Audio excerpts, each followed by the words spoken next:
গভীর জঙ্গল। এখানকার পুরনো গাছেরা সবাই ঝিমিয়ে পড়েছে। এক রাতে পূর্ণিমার আলো বনের মাঝখানে থাকা একটি শুকনো গাছের গুড়ির ওপর পড়ল। বুড়ো ও জ্ঞানী ঝোলা পেঁচা তার ডালে বসে সবকিছু দেখছিল। হঠাৎ মাটি থেকে একটি উজ্জ্বল স্ফটিকের মতো আলোর বীজ বেরিয়ে এলো।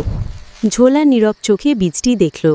পরের দিন সকালে বীজটি ফেটে গেল এবং সেখান থেকে বিস্ময়লতা বা ড্র্যাগন ফলের গাছ গজিয়ে উঠল। লতাটি দ্রুত গুড়িকে জড়িয়ে ওপরে উঠতে লাগল। কয়েক সপ্তাহ পর বিস্ময়লতায় প্রথম ফল ধরল, একটি বেগুনি গোলাপি রঙের ছোট্ট ড্র্যাগনের ডিমের মতো ফল। ছোট্ট সবুজ ডানা টিয়া কৌতূহলী চোখে ফলটি দেখছিল।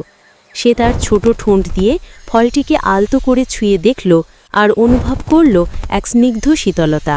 অন্যদিকে ধূর্ত লোলুপ দূর থেকে দেখল ফলটির তেজ। সে ফলটি চুরি করে নিজের কাছে রাখতে চাইল।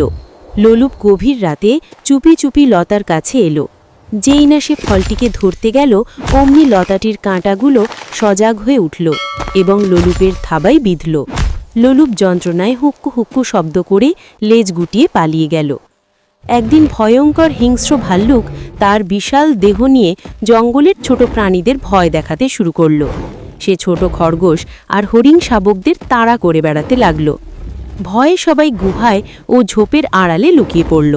ঝোলা বিপদ দেখে দ্রুত বিস্ময়লতার কাছে উড়ে গেল এবং মৃদু শব্দে লতাটিকে ডাকল। বিস্ময়লতা একটি পাকা ফল মাটিতে ফেলে দিল। ঝোলা দ্রুত ফলটি নিয়ে ভাল্লুকের দিকে ছুঁড়ে মারল। ফলটি ভাল্লুকের নাকে লেগে ফেটে গেল এবং এর মিষ্টি গন্ধ ভাল্লুককে পাগল করে তুলল। ভাল্লুক মুহূর্তের জন্য শান্ত হলো এবং সেই মিষ্টি গন্ধে মোহিত হয়ে আশেপাশে কী হচ্ছে তা ভুলে গেল। ভাল্লুককে সাময়িকভাবে শান্ত দেখে ডানা তার অন্যান্য বন্ধুদের ডাকল। তারা সবাই মিলে দ্রুত ভাল্লুককে গাছের গুড়ির সাথে দড়ি দিয়ে বেঁধে ফেলল।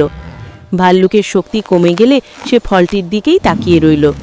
ঝোলা তার বুদ্ধি দিয়ে ফলটির একটি অংশ ভাল্লুককে খেতে দিল। ফলটি খেয়ে ভাল্লুক শান্ত হয়ে গেল এবং তার হিংস্রতাও যেন কমে গেল। পরদিন সকালে বনের সকল পশু পাখি বিস্ময়লতার কাছে এসে কৃতজ্ঞতা জানালো। জাদু ড্র্যাগন ফলের গাছ তাদের কাছে শুধু খাবারের উৎস নয়, বরং রক্ষাকর্তা হয়ে উঠল।